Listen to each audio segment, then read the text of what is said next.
The letter was taped to all 52 doors in Pine Hollow before anybody had finished their first cup of coffee. Dot Reilly found hers at 7:10 on a Tuesday in February, when she opened the storm door to see whether the town had plowed the loop yet. The town had not.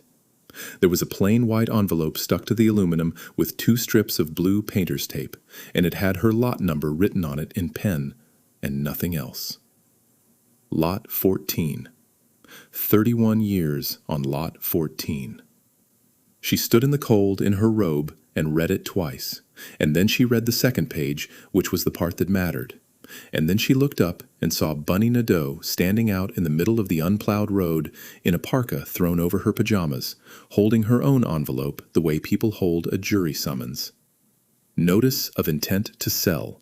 That was the heading. Underneath it, in the flat language of a lawyer who has never met anybody, was the information that Roland Pike, owner of the Pine Hollow Mobile Home Park, had entered into an agreement to sell the property, all 52 lots, and the roads, and the well house, and the little building where the mailboxes were, to a company called Aldercrest Communities. And down at the bottom, in the same size type as everything else, was one sentence that would eat the next 51 days of Dot Reilly's life. The residents had 60 days to make a competing offer. Now, if you have never lived in a place like Pine Hollow, you need to understand the trap in the first 2 minutes, because everything else in this story sits on top of it. Dot owned her house, free and clear, no mortgage on it, paid off in 1999. A 1984 double-wide, 72 feet long, blue vinyl skirting, a deck Ray built the year he retired from the town road crew, a kitchen window over the sink that faced the pines. She did not own the ground it was sitting on. She rented that.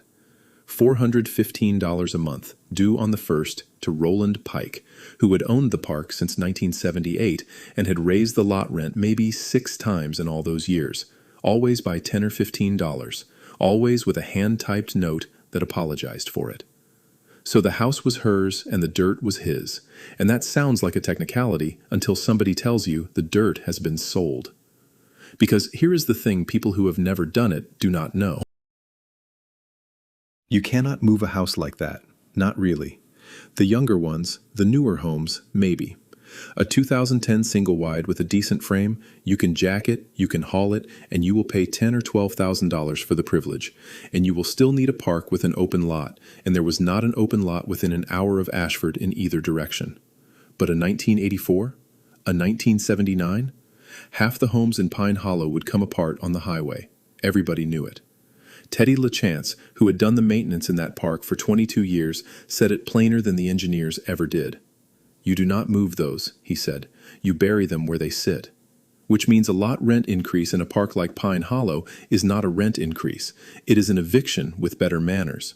You cannot leave, and you cannot take your house with you. And if you walk away from the only thing you own. Pine Hollow is a 55 and over park now, though it was not always. Pike converted it back in 2006, and the families who were already in there, Dot and Ray among them, simply stayed and got older along with the place. 98 people lived in those 52 homes by the winter of the letter, and the youngest of them was a home health aide named Lisa Brooks, who had just turned 57, and the oldest was Alva Boisvert on Lot 3, who was 81 and had a coffee can of cash on top of her refrigerator because she did not entirely trust the bank in town, and who had exactly $1,106 a month coming in. 98 people on fixed incomes, sitting on top of 52 houses that could not move, on ground that had just been sold. And every single one of them knew what happened at Birch Run. Birch Run was the park across the highway, 2 miles up Route 9, and 3 years earlier it had been bought by a company out of Connecticut. Not Aldercrest, a different one, with a similar kind of name, the sort of name that sounds like a nature preserve. The rent at Birch Run did not triple all at once. It never does. It tripled the way a slow leak floods a basement. $325 a month before the sale, then $460, and a letter about market rates. Then water and sewer got taken off the rent and billed separately, which was presented as fairness and which came to $81. Then trash. Then a thing called a capital improvement fee, which was $35 and which arrived the same year the potholes did.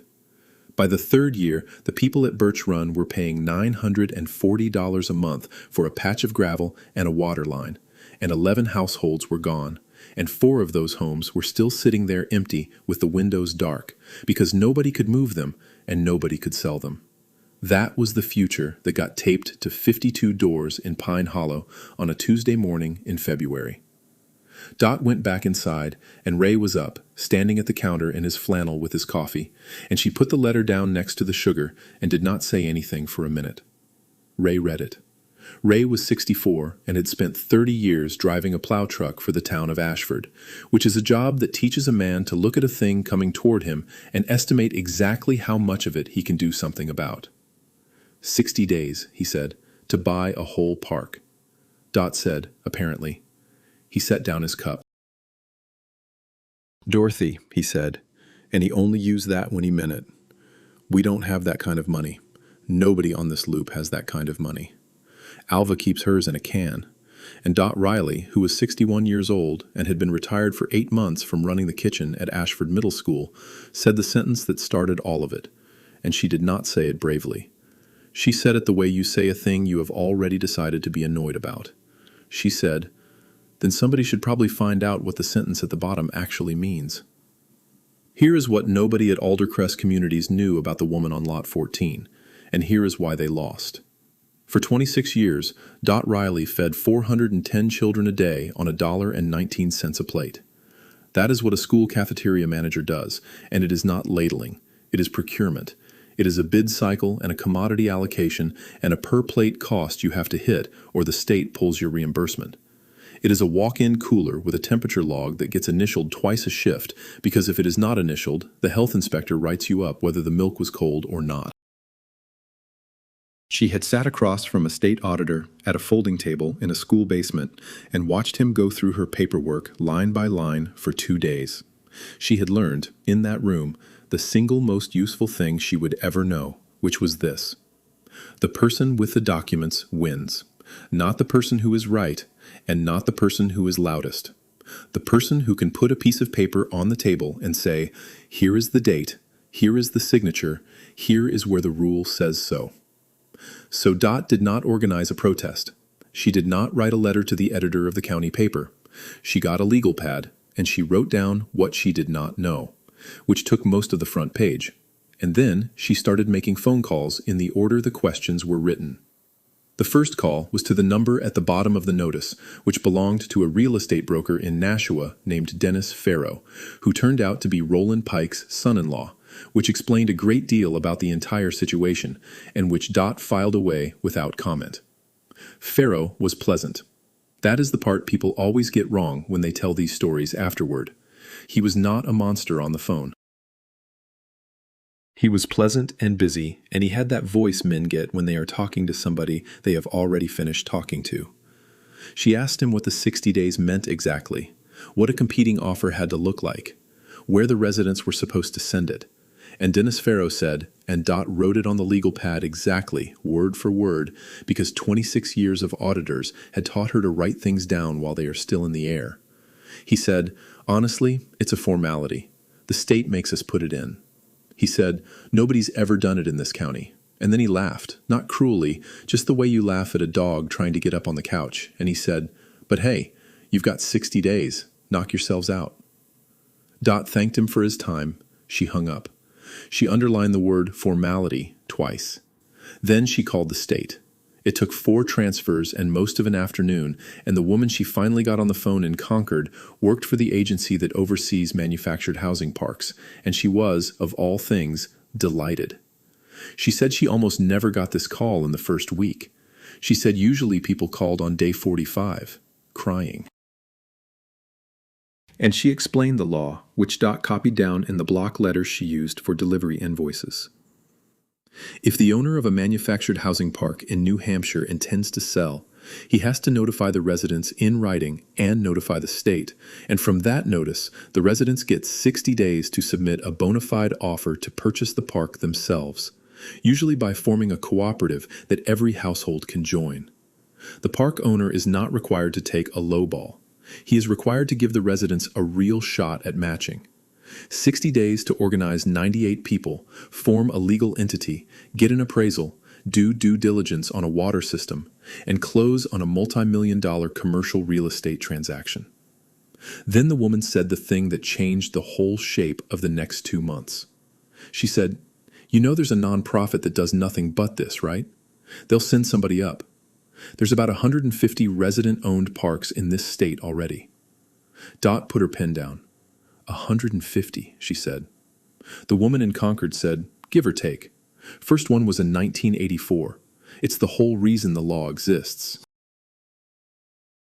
And that is the moment, if you want to pin it to one, when Pine Hollow stopped being a group of frightened people reading a letter and started being a problem with a known solution and a very short clock.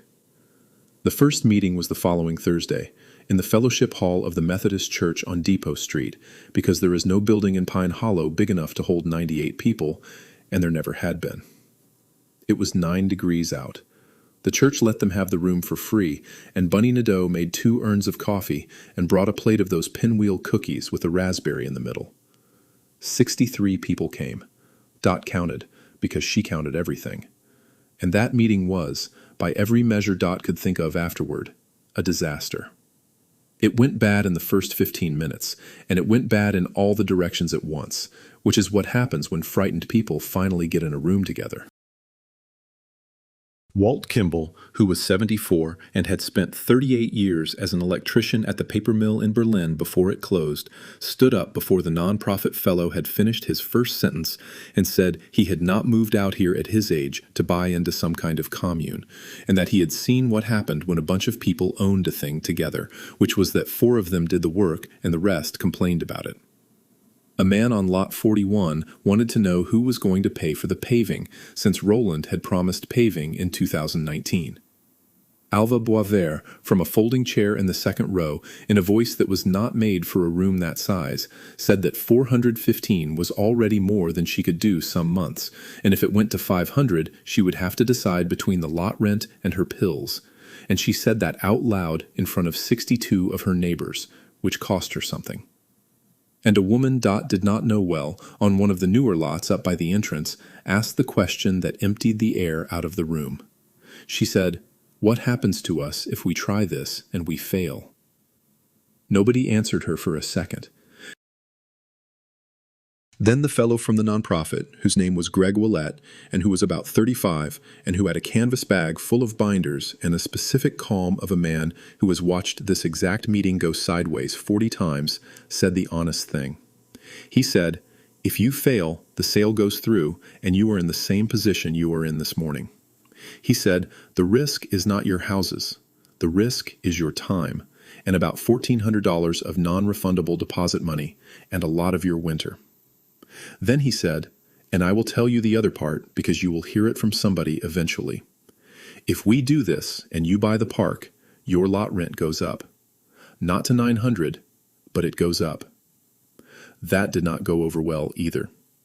Dot watched about a dozen faces close, because that is the thing the pretty version of this story leaves out. A cooperative is not a rescue. It is a mortgage.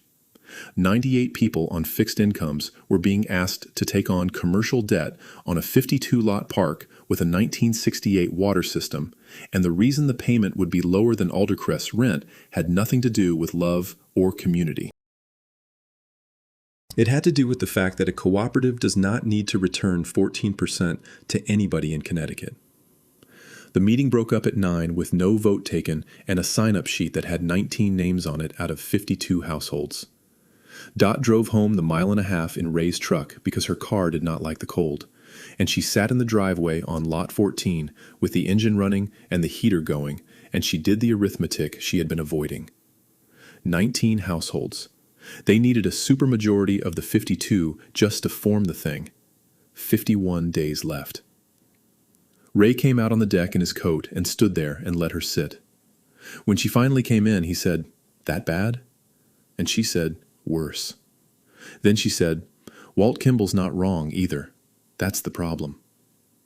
Ray hung his coat on the hook.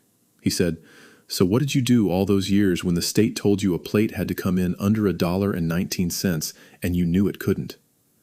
Dot said, I stopped arguing about the plate and went and looked at what we were paying for the flour. Stay with me for the part that comes on day 31, because that is where this nearly died, and it did not die because of aldercrest. It died very nearly because of 200 feet of pipe under the West Loop that nobody in that park had thought about in 50 years. And stay for the number at the end. 2 years later, the lot rent on that loop has moved by $9, and I want to tell you exactly how. Here is where most people would have gone door to door with a speech. Reilly did not have a speech. What Reilly had was the ability to build a document, and so she went into Ray's spare room where there was a desk and a printer that jammed, and she started building the only thing that was going to work on 98 suspicious people in their 60s and 70s and 80s. She built the numbers. On one page. Left column, what you pay now, and what it becomes at Birch Run rates in 3 years, with the water and the trash and the capital improvement fee broken out. Because she called 2 people she knew at Birch Run and got them to read her their actual bills over the phone. Right column, what you pay if we own it, with the mortgage payment and the reserves and the insurance and the plowing and the well testing, with Greg's projection numbers in it and the increase shown in the first year. Honestly, not buried. And at the bottom, in the same size type as everything else, because Dot had noticed how Aldercrest's lawyer had hidden that sentence and it had made her furious in a way she could not entirely explain, she put the 2 numbers side by side for year 5. Aldercrest, projected, $910. Pine Hollow Cooperative, $462. Then she made 98 copies at the library in town at 10 cents a page, and she paid for it out of her own pocket, and she did not mention that to anybody for 2 years. And then she and Bunny Nadeau and Teddy LaChance walked the loop. They walked it in February in New Hampshire, which is its own kind of statement. They took the west side first, because that was where the holdouts were. They did not do a presentation. They stood in kitchens with their boots off, and they let people read the page, and then they answered questions until the questions ran out. Walt Kimball let them in on the 3rd night. He read the page at his kitchen table for a long time, with his glasses up on his forehead, the way far-sighted men do, and then he said, "Who checked these numbers?" Dot said, "The nonprofit did, and I did, and I want you to check them too." She said, "You did 38 years of load calculations, Walt. If I'm wrong, I'd rather find out from you than from a bank." Walt Kimball, who did not want a commune, got a pencil. He came back to her 4 days later with 3 things circled, and one of them was a real error, a plowing figure that was low by about $900 a year because Greg's model had assumed 1 contractor pass per storm, and Walt had lived on that loop long enough to know the loop needed 2. Dot fixed it. She reprinted the page with the corrected number, which made the cooperative's projection worse and which she circulated anyway, and she put Walt Kimball's name on the bottom of the page as the person who had caught it. Walt Kimball signed up that week. So did his brother-in-law on Lot 22. So, within 9 days, did 31 other households, because in a place like Pine Hollow, the sound of somebody admitting an error out loud carries farther than any speech ever could. On day 26 they voted, in the same fellowship hall, with 88 people in the room and the ones who could not get out of the house voting by written proxy that Bunny drove around and collected herself. 44 households in favor, 6 against, 2 abstained. Pine Hollow Cooperative Incorporated existed as of a Thursday night in the 2nd week of March, and its entire treasury was $1,420, and the average age of its board was 66. Now, if this were the kind of story where things go the way they should, that would be the end of the hard part. It was the beginning of it, because on day 31, the engineer came out to look at the well. Dot met him at the well house at 8 in the morning, and he was there for 5 hours, and at the end of it, he stood in the road with his hands in his jacket pockets and told her that the pressure tank was original to the 1968 installation and needed replacing, That 200 feet of the distribution line on the West Loop was galvanized pipe with maybe 6 years left in it, and that the nitrate reading on the second sample was elevated. Not unsafe, elevated. Enough that the state would want it monitored quarterly, and enough that a lender would want money set aside. His number, all in, was $140,000 of deferred maintenance. Dot went home and sat at the kitchen table and did not tell anybody for one night, which she later said was the only genuinely wrong thing she did in the whole 51 days. Because here is what $140,000 does to a deal like that. It does not just add to the price. It comes out of the loan the same way, which means it comes out of the monthly payment, which means it comes out of the one number that 98 people had voted on. The lot rent projection Dot had printed and handed to every household on that loop, the one with Walt Kimball's name on the bottom of it, was now wrong in the wrong direction. And meanwhile, Aldercrest, which had been quiet for a month, stopped being quiet. Dennis Farrow started calling residents directly, not Dot, individual homeowners on their own phones at supper time.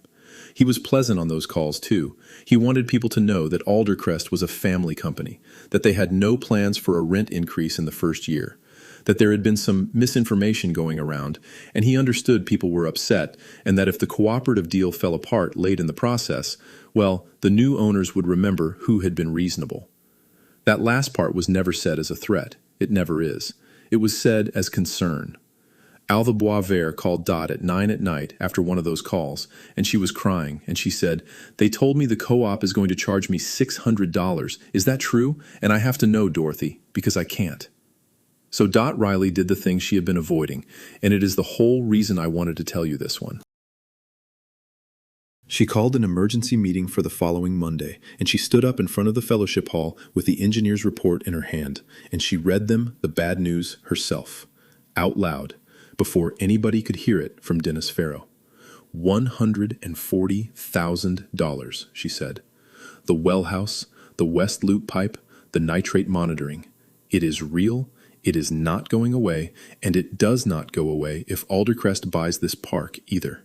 She said, the difference is that if they own it, you pay for that pipe in a capital improvement fee and you never see a receipt.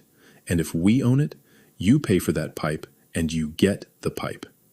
Then she put up the corrected page. Year 1 lot rent, $438, which was $23 more than they were paying Roland Pike.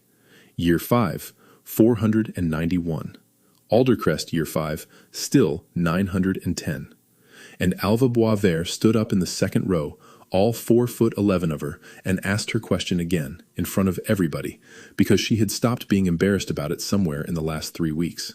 She said, "What happens to me at $491?